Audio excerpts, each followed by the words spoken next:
get going. All right. So we're going to talk about asking for referrals without being pushy, without begging, and all the things that people are afraid of around asking for referrals. So get ready to take lots of notes. It's going to be a very high content program. I have nothing to sell to you other than the idea of using these ideas. So this is not a long webinar for a big pitch or anything. I have a few free things I'm going to send to you if you're interested, but that's about it. So nothing to sell.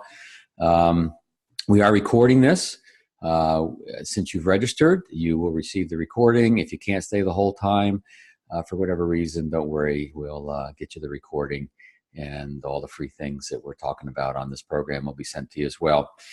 So questions, if you have questions, go ahead and submit it to the question box or the chat box. I'll be monitoring both as we go. I don't see any at the moment. There's my email address, billcates@referralcoach.com. If at any point in time, a day, a week, a month, a year, a decade, you have a question around this, just please shoot it over and I'll do my best to get an answer to you. And then we do have a website page called referralcoach.com/resources, where if you're interested, you could sign up for our weekly tips and a few other nice free things for you guys. So here's today's agenda. First of all, adopting the mindset for growth. I call this a referral mindset. We want to make sure that if you have any limiting beliefs or mistaken assumptions, that we remove them or get started to remove them as quickly as possible so you can actually take advantage of the strategies and tactics. If you don't have the mindset, then it's probably not going to work for you. We want to make sure you become as referable as possible. When I first got started in this business, I taught people how to ask and for referrals without being needy, pushy. And I found a lot of people weren't referable in the first place, or not as referable as they could be or should be. So we're going to cover that. We're going to talk about asking for introductions. We're going to make sure that you know a safe, comfortable, appropriate way to be proactive with your clients. And then we'll talk a little bit about securing the introduction, turning that referral actually into an introduction. And let's see, I'm going to make sure I have the right PowerPoint turned up here. I do. Okay. So this is not just theory, right? This is strategies, tactics, and I'm going to show you some real results people are having using the process that I teach. So you know that it's not just theory. A couple of examples. Robin Wolf out of Miami. She's a veteran in this business. She's been at it for a long time. What I really liked about what she says there on this, as you can see it on the screen, is I'm having so much fun with this, right? She's being effective. She's looking for very high level prospects or clients. Her play is not a quantity play, it's a quality play. And she's doing very well with the system. Achilles Larry, another veteran, very successful in the business. We doubled his income. He doubled his income, I should say, using the process. And the next year went up another 60%. And so what we're about to get into is real stuff that'll really make a difference if you use it.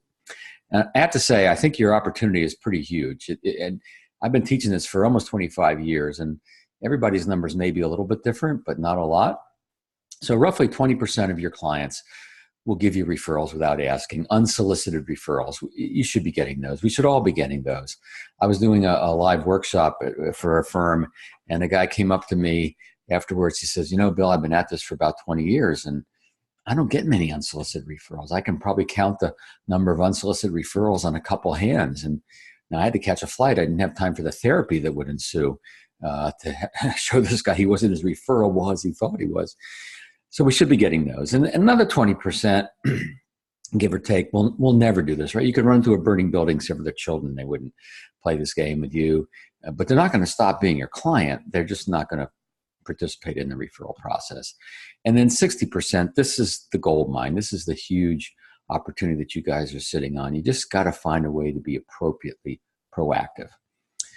So I have a little hierarchy to share with you. You've probably heard of Maslow's hierarchy of needs. This is Cates' hierarchy of referrals, and it starts with word of mouth. Word of mouth is good, as we said.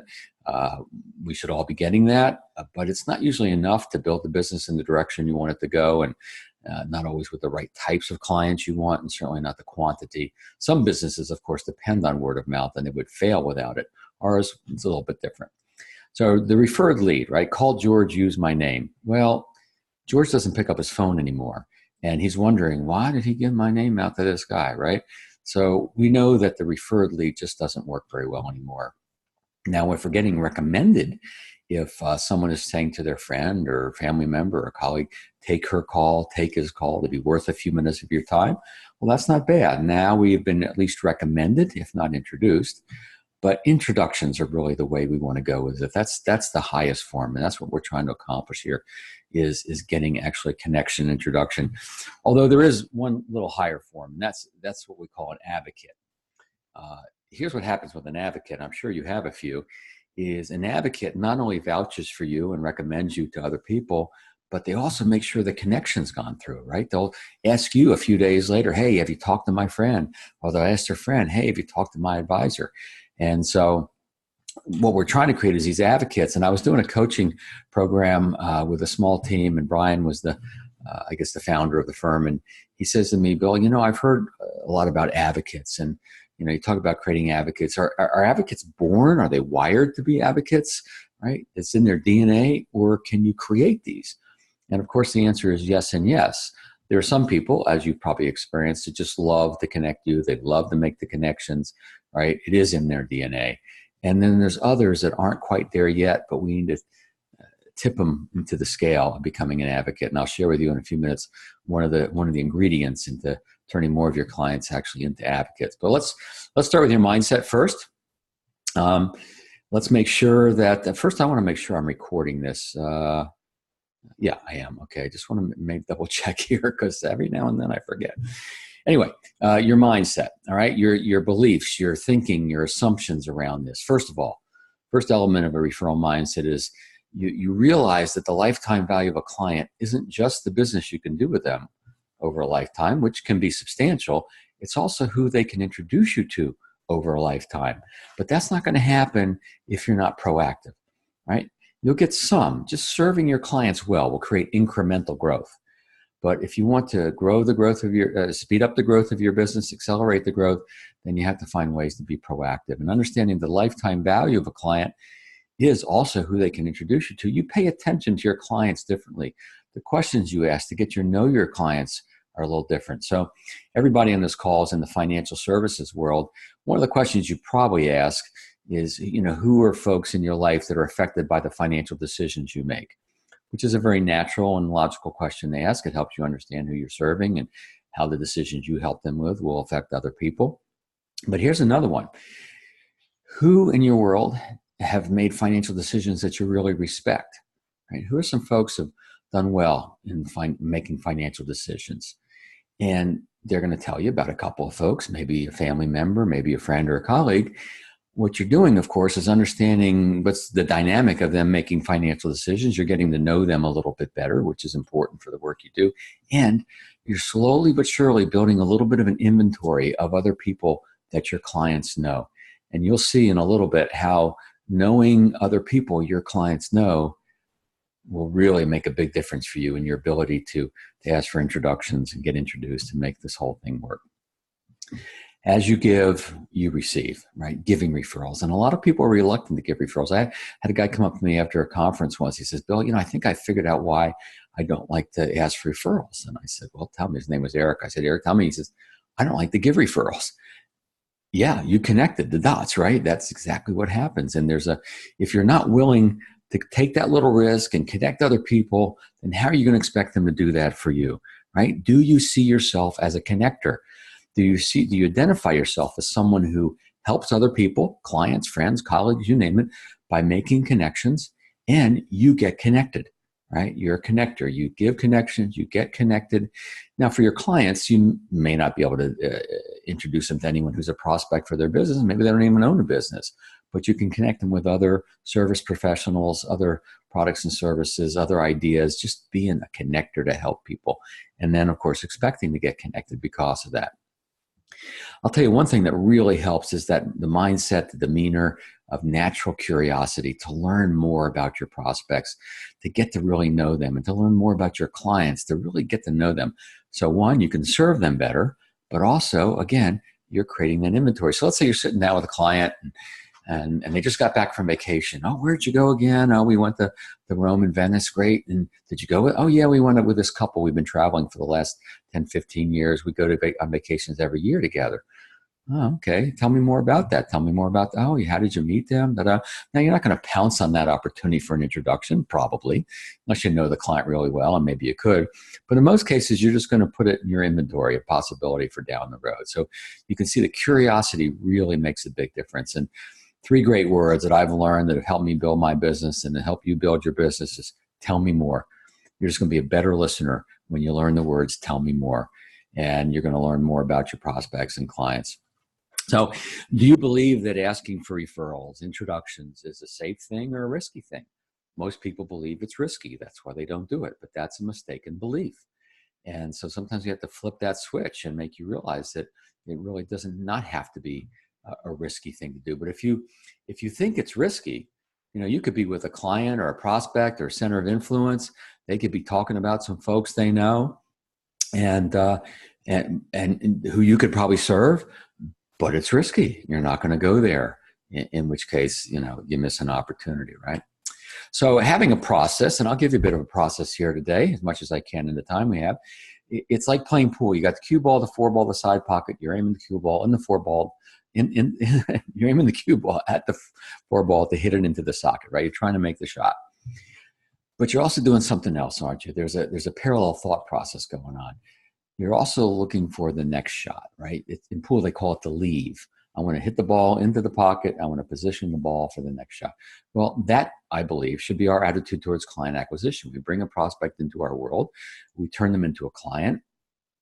And then if we don't have a process to leverage that, where's the next client coming from? Wishing and hoping? Not a good plan. For some folks, we need to turn that referral wishbone into a referral backbone. And so I'll be giving you that process today. And of course, this is what happens. The borrowed trust, the element, the power, the dynamic of borrowed trust takes over. And so one client can lead you to two, and two to four, and four to eight. As I mentioned earlier, serving your clients well, as you need to do, will create incremental growth. But if you want to accelerate and create exponential growth, you have to find ways to be proactive. And please remember this. Share this with others if you feel like it. Cold calls are God's punishment for failure to get enough referrals. So whenever I'm not getting enough referrals, because it does lag for me sometimes, I'm human like the rest of everybody else. My staff reminds me of this, right? And I hate it when people give my own words back to me. In fact, I did it a couple of days ago. We got to lose the old school thinking, right? The old school thinking, the old methodologies, some of you maybe have been exposed to is, you say to your prospects or clients, let me tell you how I get paid. One of those ways is referrals, right? I'm giving you the shortcut version, but we're making referrals kind of an obligation of the relationship. And we don't want to do that because that's what gets people upset. That's what feels pushy. We know that referrals aren't earned right? We're earning the right to referrals. Why? Because we've provided value to them and they've seen the value. This is about extending the value to others. It's not trying to put money in your pocket. You get paid with referrals.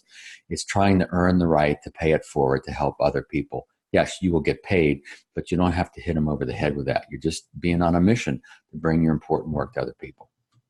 A lot of people think that asking for help is a sign of weakness. They see asking for referrals as asking for help. They feel needy. Well, first of all, any psychologist will tell you that asking for help is a sign of high ego strength. And in this case, we're asking for help to help others, aren't we? We're asking for help for ourselves a little bit, but we're really asking for help to help others. And you'll see as I go through the process here today that it's really about that. It's about bringing your mission, your value to other people. And hopefully you'll find that as a much more comfortable, appropriate way to do this. Do you believe your value is worth sharing? Well, are you getting unsolicited referrals? Are you getting at least some people telling others what you do? Well, if you are, then guess what? Your value is worth sharing. That's why unsolicited referrals is a barometer of your value and what people are appreciating. So first of all and foremost, you have to really appreciate your value. And if you're new in the business and you're struggling with that, that's something you got to work with. Work with a manager, work with a colleague, and really truly understand the value of the work you do. When I'm working with new folks, I'll sometimes say, raise your hand if you ever had a prospect, a brand new prospect. Thank you for setting up the meeting. Thanks for setting this up. We've been meaning to talk about this for a long time. And you get thanked for just setting the meeting, right? Guess what? You've provided value. And so it's pretty easy to provide value in this business. We just got to make sure we're doing it and then believe it. So when I'm doing a workshop, I did one in Charlotte on Tuesday, sorry. I said to the group, I say, so, I blank to get referrals. What fits here for you? And the first one that's thrown out is I love to get referrals, right? And of course, we all love it. And then sometimes people say, I beg to get referral. I go, no, please. No, this is a no begging zone. Occasionally I hear I forget to get referrals. Now, when somebody tells me they forget, what they're really telling me is I don't feel comfortable, right? I don't feel confident with this. It's a lack of confidence. This is not rocket science. This is all about going from a place of unconfidence to high confidence, or low confidence to high confidence, right? So let's try this one on. I expect to get referrals. Now, I don't recommend you say to prospects and clients, I expect you to refer me to others. But it's an internal attitude that we adopt. It's an attitude of confident awareness. First of all, you're confident in the work you do. You know you bring value to others. And then you're aware of the opportunity. You're aware of other people they know. Confident awareness creates an attitude of expectation. And you know as well as I do that when you go into a certain situation expecting a certain outcome, the chances of that outcome increase. Doesn't guarantee it, but increase with an attitude of expectation. So are you dabbling or have you made a commitment? And I know a lot of folks are on this webinar because you are dabbling. You know what to do when if you trip over it, but you haven't really made a full commitment and learned the process that you can trust. So that's why we're here today. Now, creating referrals, right? It's not just about asking, although that's a piece of the puzzle we'll cover, right? It's about a culture that you create, and you'll see some of the elements that go into the culture.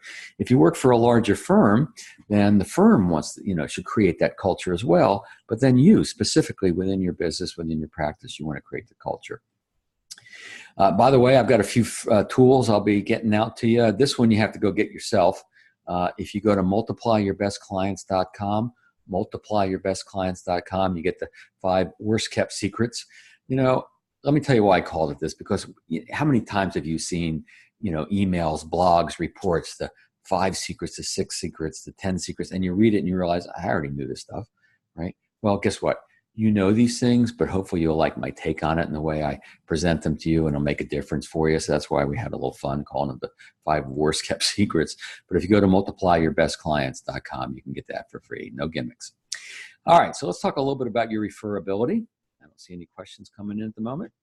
So what studies have shown is that while satisfied clients are pretty loyal, they don't give referrals that much. About 20% of satisfied clients give referrals. What we need to create is engaged clients. In one study done by Julie Littlechild up in Toronto, Canada, found that 98% of engaged clients gave referrals. So what's an engaged client? Well, first of all, it's someone who feels engaged with your value. You've made a value connection, meaning they like the questions you ask, they like the things you teach, they like your responsive service, all the different ways you provide value. And they appreciate that, they like that. But you've also made a human connection, right? If you're going to have influence over someone's current and future financial life, they got to like you. They got to feel good about you. They got to trust you. That's the human connection. And so what happens is when you create client engagement or even prospect engagement, then you've kind of earned the right to leverage through promoting and asking for referrals, which we'll be getting to in a few minutes, and then getting connected, right? Getting introduced to that new prospect. And if you get introduced to the new prospect and you create an engaged relationship with them, guess what happens? You leverage that, you get connected, and you truly can create an unlimited flow of high-quality referrals, high-quality clients using the process I'm about to give to you. It's all about engagement. So leveraging the relationship, right? Being appropriately proactive. That's what we're really here to talk about is how do you do this? So let's get into it, right? Now there's 2 ways to be proactive. One is promoting referrals. Sometimes I call it planting seeds. And these are things you can do early in a brand new relationship. You can do it throughout a long-term relationship and will produce some results. And in fact, what planting seeds or promoting introductions does, 3 things. Number 1, it plants a seed, goes into their unconscious. It brings it into the conversation, introduces it into the relationship without really doing a full-blown request, which has a lot of value. Sometimes these will turn into referrals, introductions on the spot. I have many, many examples of that over the years. And it also acts as a barometer. So some of the things I'm about to show you you say these things, you see how your prospects or clients react, and then you get a sense, is this person going to be open to perhaps a request for some introductions later? Right? Or maybe do I wait a little bit longer based on their response? One more important distinction I want to make is introduction versus referrals and the use of that word. You're going to hear me use the word referrals a lot here. Let's call that for internal use only. And when you're with a client, when you're with a prospect, when you're with a center of influence, anyone has the ability to make that connection for you, please use the word introduction, because that's what you want. You got to get connected these days, and you'll see, and you probably have already seen that if you don't get connected and somehow it starts to fizzle. Sometimes the process goes awry. So here's something I've been teaching for a long time. One of the titles of one of my books. Some of you are familiar with this expression, certainly. Don't keep me a secret, right? Don't keep me a secret. Don't keep the value we bring a secret. Don't keep the firm a secret. A lot of different ways you can use this. First of all, there's a little smile at the end of this, right? Saying this is going to create a little smile. Hey, don't keep us a secret out there. Okay, sure, right? And if you don't have a sense of humor, don't use this one. We have some others for you. But it's not going to hurt a relationship. If client says, hey, this is a great meeting, we really appreciate the work you're doing for us. And you go, great, I'm glad I got a happy client. I'm glad you see the value. And please don't keep us a secret out there. They're not going to say, I can't believe you said that. I'm moving my business. Of course not, right? It's a nice, fun little thing you can say. Let me tell you a story. Larry DeNoia, Westchester County, New York. This happened a number of years ago, but I had breakfast with Larry not too long ago, a couple of years ago. And he told me he was with a client on Friday morning.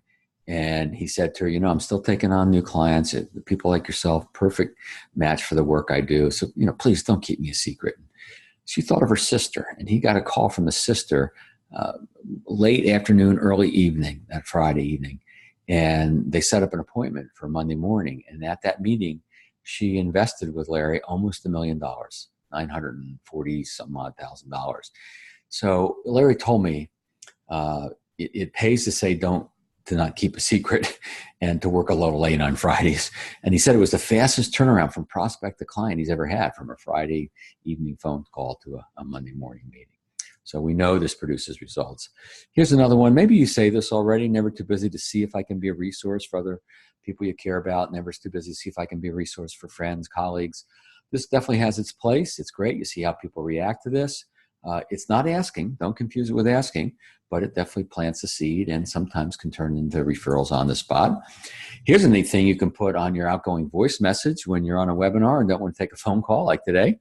Then you can just, say, please leave a message at tone. And if you recommend it to us, please let us know who we need to thank. So now everybody getting your outgoing voice message knows that you work from referrals, from recommendations, from introductions. You say thank you. You celebrate it. This is part of the culture that you're creating. And if you have staff, if you have other people that work for you, same thing, right? Make sure it's on your outgoing voice message. Now, here's a very powerful way to generate introductions without even asking for them, and definitely plant the seed. So it's a little something like this. As you're starting your discovery meeting, fact finder meeting, that you're asking a lot of questions, but also teaches and educates and gets people thinking in ways they haven't thought before. As you're starting that, here's something you can say. As we go through this process, I just want to alert you to something that may very well happen, happens all the time. As we go through this, you may start to think of other people in your life. Could be friends, could be family, could be colleagues. It's very natural. If that happens, please let me know. Obviously, we're going to finish the process for you here, and we'll talk a little bit about, does it make sense for you to introduce me to them? And if so, what would that look like so everybody feels comfortable? How's that sound? They go, okay, it sounds fine. Now, you haven't asked for introductions yet, but you planted the seed. Now, have you ever been with a prospect doing your fact finder, your discovery meeting, and have them say, hey, this is pretty good. My brother should probably know about you. Of course you have. It's natural. It happens all the time. What we're doing is just shining a little light on this dynamic. So when they do think of someone, rather than keeping it to themselves, they're going to tell us. And now we have someone else we might be able to help. And then the last one in planting the seeds here is teaching your clients what it would look like if they thought of someone. The two main reasons why people don't give referrals is confidentiality, right? Confidentiality, they're concerned about that, or it's a perceived risk for them. They don't know how you're going to handle it. Now, it's not logical. If they think about how you met them and how that worked and how they got referred to you and all that, it'd probably be fine. But people have had bad experiences with this. They've got some emotional reaction. So it's not always a logical thing, but confidentiality and what is it going to look like. So it goes a little something like this. And by the way, this is something you can do on the phone. You can do it in person. You can do it with a brand new client, with a 20-year long relationship. You name it, you can do it. George, before we're done here, something I just want to run by you. A lot of our clients like to introduce the work we do to others. And I just thought if that opportunity ever presented itself to you, you know how we handle it, so you feel comfortable. First of all, the work we do, completely confidential. They're not going to learn about your financial situation from me, and vice versa. Even with close family members and close friends, we can't cross that line. Second of all, we handle this sort of thing with great care, meaning I'm not going to call people from out of the blue and surprise them and make them wonder, why did George give my name out to this guy? Nobody likes to get that kind of call anymore. I like to work through introductions. And what I mean by that is if you identify a few folks and we'll talk about it, we'll see, how can we craft an introduction that feels comfortable to you, to them, and at least maybe piques their interest in hearing from me. You okay with that? Sounds good. Yeah. You're not asking, you're just teaching them what it would look like if they thought of someone. I've seen so many people get introductions without even asking, just from this one. But it also plants a great seed. And notice I said, even with close family members, and friends, we can't cross that line, right? Because you know that sometimes people don't want to introduce friends or family because they're concerned about the confidentiality line being crossed. And so you want to make sure that you let them know with no uncertain terms that will be kept confidential. So let me look and see if there's any questions. Nothing yet. All right, let's just keep going then. So I mentioned earlier that promoting referrals, promoting introductions, very powerful thing to do. Definitely has its place, but it's not the same as asking. All right. Oh, let's go forward, not backwards. All right, so let's talk about asking. Sorry, a little trigger happy here. So let's talk about asking for referrals without begging, right? Without pushing. What does that really look like? And, first things first, why do people not ask for referrals, for introductions? Well, here's what I know. You're smart, you're confident. You couldn't be in this business if you weren't smart and confident.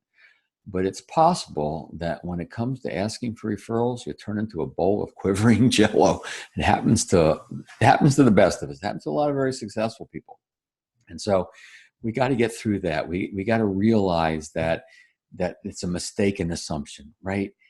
We got to move through that fear. Let me just share an idea from Joe Winslow. Joe's been following my stuff for a long time. We did a joint session together in front of his firm. He's the top producer. Everybody looks up to Joe.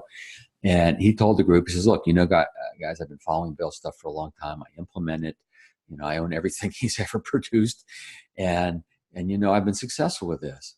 But sometimes there's still part of me that feels a little uncomfortable, a little uncertain. And they're going, Joe Winslow feels uncomfortable with referrals, with introductions. I don't believe that. He says, I just don't let it stop me. Right? He knows his relationship to his fear, his discomfort, his uncertainty around this. He just moves through it, right? So that's what you got to decide. All right, so we're going to get into the VIPS method of asking, how to do this without begging, pushing. I can't be on the slide very long because it's going to give somebody a migraine. So let's go to the V. The V stands for the value discussion. Of all the things that I've taught for 25 years, the most important is checking in for value recognized in the relationship, making sure that the prospect, the new client, the ongoing client appreciates the work we do, appreciates the value, appreciates the conversations. This is critical. This alone will produce results for you because it stimulates engagement when you have this conversation. Right? So Ann McCollum, I told you I'd show you some real results. She says, the first time I used Bill's value discussion, a client volunteered, a $1.3 million client to me. Opened her eyes, right? She didn't even ask for introduction. She just had the value discussion.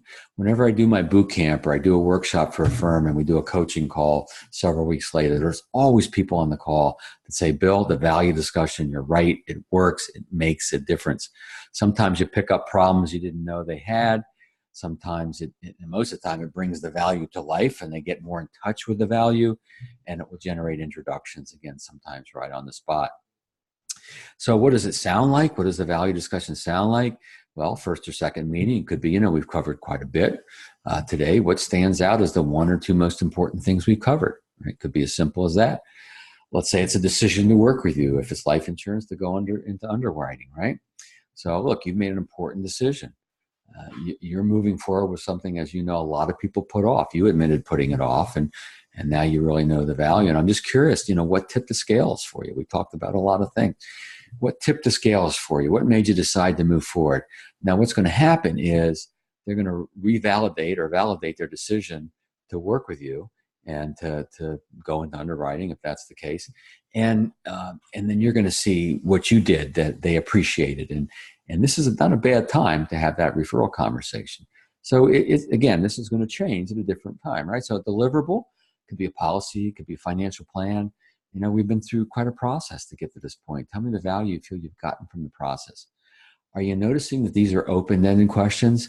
These aren't the old style setup questions. Have you found value in the meeting? Yeah, great. Who do you know? No, we're not trying to set people up. We're just trying to make sure that we're referable. We're trying to make sure they're seeing value. This is something you want to do even if you don't ask for introductions. In fact, I would say minimum behavior would be checking in with your clients on a pretty regular basis and at least planting the seed. Glad to see the value in the work we're doing. And with that in mind, please don't keep us a secret, right? It could be as simple as that. And I saw a question just come through, so let's take a look. Sometimes I forget to ask with my clients, how can I remind myself not to skip this step? Well, it's anonymous. So Mr. Anonymous, or Miss Anonymous, I'm going to answer that question in just a second. There we go. So the key, I'm going to get there. Just 1 second. Give me 1 second here. All right. Review meeting. What does the value discussion sound like? Could be like this. Let's put the market aside. Let's put the economy aside. Let's talk about something we can control, which is, our communication, our overall working relationship. Is there anything that's not going well we should know about, or anybody dropped the ball we should know about? And then what is working, right? First, you go for anything negative. This is on a review meeting. This isn't probably before that. Because every now and then there's going to be a little something that some clients, every now and then, it's pretty rare, but every now and then you'll pick up something that you're glad you found out. And in most cases, you're just going to hear good stuff and move on to that. Now, if you pick up a really significant problem, significant complaint, well, then you just deal with that. Don't even worry about asking for introductions. So that's what the value discussion looks like. One more example, Rod Gibbings, he's up in Vancouver, a little north of Vancouver, British Columbia. And one thing I had him do in our coaching program, one of the first things I get people doing is these value discussions. He's checking in with clients. And he realized he was sitting on a treasure chest of opportunity. His clients started saying, "Oh, Rod, we love you. And is there where should we send people if they're interested? Is there a website page we should use? Do you have a brochure we can hand out?" He just started getting these people wanting to introduce him just by checking in with the value. So definitely want to do the value discussion. If nothing else out of this, make sure you do that. So treat the request with importance. Why do you want to treat the request with importance? Well, because the work you do is important, and how you put things out there is how they come back to you, right? And so you want to make sure you come from that place of success and confidence. And one way to treat it with importance is to bring your personal why, your client-focused why. One of the ways to create engagement with brand new prospects or clients is to talk about why you believe in the value, that client-focused why. And if you do that earlier, you can bring it back here. You say, "I'm glad to see the value in the work we've been doing. And I'm on a mission to bring this important work to others. At least help people make educated decisions that are in their best interest," right? So you're being present. You're trying to reach other people with this great value. You're being passionate. Now, all right, let's address how to not forget about this. So another way you treat it with importance is to make sure you have enough time. And so I really strongly advise you to run every meeting with an agenda. Every substantive meeting with prospects and clients, work from an agenda. And the next to the last item on the agenda are the words value discussion or value check-in. Could be communication check-in, could be communication review. Don't put referrals, don't put introductions. Those are mostly charged for words for people, and you may not go there anyway, but you're going to remind yourself to check in. And that's how you don't forget. And when you run a meeting, with an agenda, it's going to be a better run meeting. You're less likely to go down tangents that you don't want to go down. Your client's less likely to go down the tangents because they have an agenda. We're trying to check off these items to make it an efficient meeting. Doesn't mean you can't have fun and be friendly meeting, but you still want to make sure you cover everything. So work from an agenda you will never, ever forget. Another way to make sure you don't forget is to tell somebody you're going on a meeting. I'm meeting with Mr. and Mrs. Smith this evening. Ask me how I did tomorrow. Ask me if I had the value discussion, and ask for introductions. So sometimes that accountability of a colleague or an assistant or somebody, calling you a wimp is enough, so you don't forget and you make sure you do this. Get permission to brainstorm, explore. This is the 2 steps to this process, right? First is getting the buy-in so people are okay with this conversation. What we're trying to do here is just figure out who is open to having this conversation and who isn't, right? The last thing we want to do is push someone to do this. Some of your clients are happy to do this. You just have to bring it up. Others don't want to do it, in which case you back off. It's not a big deal, right? And then the brainstorm means together. We're going to figure it out together, right? Let's just figure this out together, see if we can identify, a few folks. And then to suggest names and categories. And this is a really important step, is to narrow your focus, narrow your scope, narrow your target when you ask for introductions. So what you don't want to do is the mistake that a lot of people make, is throw open the whole universe and say, who else can we help, right? And it usually fizzles. What you want to do is come prepared. So the bullseye in asking for introductions is specific people they know. They've mentioned, you're aware of them in some form or another, they know them. And that makes it, that's the easiest, most confident place to come from. Last time we were together, you told me about your sister and brother-in-law, and you told me they were successful and busy. Whenever I hear successful and busy, it tells me there's a good chance they're not taking the time, they're not carving out the time to have the kind of conversations that we've had. How do you feel about introducing me to them? Can we talk about an approach that would feel comfortable? That's it. It's as simple as that. So start narrow. Come with 1 or 2 or 3 or 4 people they know. Now, moving out a little bit from the bullseye, or categories of people. In financial service, it would be money in motion and life events, right? Categories of people that are often receptive to this kind of introduction. If someone's got a life-changing event, they got money in motion, then their radar for someone like you is going to be at a little higher level. And so those are great categories to bring. You could bring a couple specific folks. You could bring a couple of categories. It could be the folks they play golf with or play bridge with or tennis or vacation with, any category you really want. But one important thing about categories is don't throw all the categories out at one time. Don't say, hey, we're just brainstorming here. I've got a few ideas to run by me. Maybe those folks you work with, or those guys you play golf with on the weekend, or, I also know you have this couple you try. What you don't want to do is get their mind just going all over the place. You want it to rest on someone. You want them to picture someone in their mind's eye. So you slow down a little bit. You be a little more confident. But the more prepared you are, the more successful you'll be with this. You can move further out. You can create lists of, if they're on a board of directors of a trade association or other people in their company, their firm, you can do that.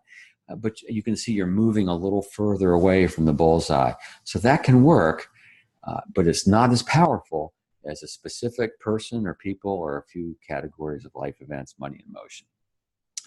So Sean Jameson, he says the system has allowed him to radically step up his referral results. He said, with the VIPS method for asking, my insurance production is up 300% over last year. So we know this works if you implement it, if you put it to work. So what does it sound like? It's really quite simple. And I'm going to send you a report with a little bit of this scripting in it. But it's essentially this. George, I'm glad to see the value in the process we've been through.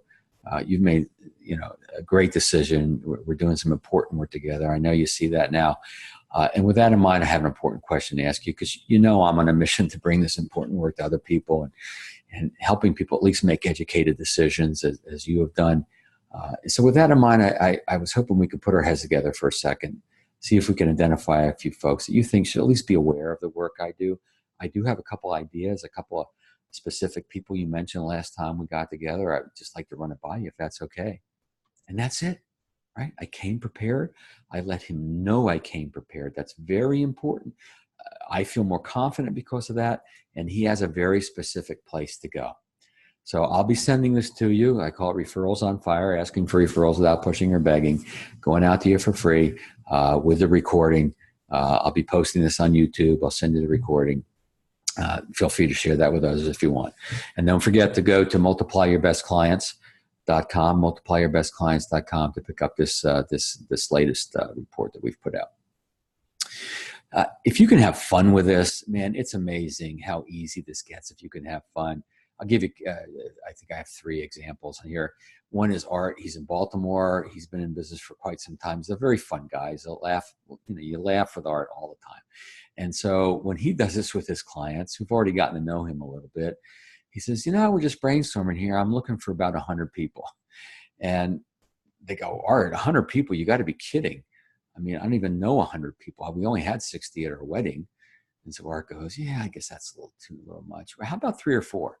And all of a sudden, 3 or 4 is not so bad. They laugh, he laughs, everything gets easy, and he usually gets 3 or 4 introductions. Doug is a financial advisor in Omaha, Nebraska. Doug says, we're just brainstorming here. First of all, do you know any lottery winners? And they laugh and they go, no, Doug, I bet you'd love it if we knew some lottery winners. And we're playing every week. So if we know where you are if we win. So it creates fun, and all of this gets easier when you're having fun. Now, if you do happen to identify a group of people and you know their names, maybe, like I said, a board of directors of an industry association or something like that, a charity, a philanthropic group, then bring the list and say, I've identified a few folks. I'm pretty sure you know these folks, and I think I could be a pretty good resource for them. I'm just wondering, if you were me, who would you avoid at all costs, right? If you were me, who would you avoid at all costs? And you know what they're going to do? They're going to rip that list out of your hand and then say, let me look, right? Well, definitely you don't want to talk to Jay. He's a pain in the butt. But these other folks, you're looking for introduction? I can introduce you to them, right? That's it. When you have fun, everything gets easy with this. So how do you back off? I can't teach you how to get into this without teaching how to get out, right? Be like showing you how to go into a cave without a guide rope to bring you out. So it's your escape plan. My colleague Barry Alberstein calls it the graceful exit. I call it the emergency exit just because I like to have fun. And essentially what you're doing is just planting the seed. You say, look, George, that's fine. Next time you recognize someone you think can appreciate the value that I bring to the table, please don't keep me a secret. Makes sense? Oh, yeah, it makes sense. Okay. Or, Barbara, I just wanted you to be aware of the fact that I'm never too busy to see if I can be a resource for other people you care about. Fair enough? Yeah, fair enough. And then you're done, right? No harm, no foul. They're not going to stop being your client. You've identified people who are willing to do it. You've identified people who aren't at this moment. And you know as well as I have, because I'm sure you experienced this, you can ask for introductions now and they're not ready to go there for whatever reason. The next time or the next time after that they see you, hey, I think I got somebody for you. They just want to do it on their own terms. Now, to avoid objections, to avoid people saying, no, I don't want to introduce you to anyone, just don't ask for referrals. I mean, it pretty much works every time. If you ask, they can say no. If you don't ask, the answer is always no. So let's see if we have any questions. No questions, no chat. Okay. This came in actually recently from Mike Oana for this year, 2019. He says, year to date, Bill's system helped me generate 26 referrals into our pipeline, 3 new clients, 1.2 million in assets, right? High level clients. This works, by the way, all over the scope of the types of people that people on this webinar might be serving, from, middle America to, the wealthy and everything in between. I work with trust officers, wealth managers. I work with people who sell long-term care insurance, disability insurance, you name it. It works over the whole scope. So let's see. I saw something, a hand was raised, but someone said a hand was raised, but it's not showing on the chat or the questions. So let's not worry about that right now. If for whatever reason, if I miss a question, just shoot me an email, right? BillCates@referralcoach.com. Multiplying your best clients. Don't forget to go there. So let's see if there's any other questions. If not, we might end a little bit early. Here's a question. So is it better to ask in person or over the phone, or what if I just sent everybody a letter? Yeah. Okay. So, hey, Margie, Yes, this has been recorded, like all the other ones that I do, and I know Margie's been on a number of mine. Always good to hear from you, Margie. Yes, this is recorded, and you will get the link to the recording. So it's always best to ask in person, no question about that, because you have the time built in. You can see body language, how people react. So that's the best. That's the ideal. You can do it over the phone. Most of the time I do it, it's over the phone. Obviously, the better the relationship, the easier it is. One of the biggest challenges over the phone is time, right? So if it's a scheduled phone appointment, and either to do a review or to just talk about a few things, then usually your client has built some time in, and there's usually some time to suggest the possibility of some introductions. Email can work. I do it with email every now and then. If I have a really good relationship and I know they know someone, then I can say, how do you feel about introducing you to so-and-so? Can we hop on the phone and talk about it? Same thing with LinkedIn. You can identify it maybe on the platform, on the email or LinkedIn, but then you want to take it off and you want to get on the phone or in person about it. And then sending a letter out, as she asked, no, I don't recommend sending letters out to clients to ask referrals. You're probably not going to produce a very good result. If you're going to do anything, I would send a letter out, either a PS or it could be part of a letter, teaching people how you would handle it if they thought of someone. Remember, we talked about confidentiality and handle with care. So if you ever write a letter about this or email anything around this and you want my opinion on it, just shoot it over to me, Bill Cates, referral coach. Say, hey, Bill, I was on your webinar. I've been following your stuff, whatever. And I just want your opinion on this. I'll give you my opinion. First of all, I want to help you. Second of all, it helps me because I see what people are dealing with and see how I can help around that. All right. So I'm not seeing any other questions. So later, if you have a question, Bill Cates, referralcoach.com. Sign up for tips at referralcoach.com/resources. We will get some of the things I promised to you here and a couple other bonuses that I didn't tell you about. And also, we'll get the recording to you. And please don't keep me a secret. Thanks, everybody. Hope you found this helpful. We'll talk to you later. Bye-bye.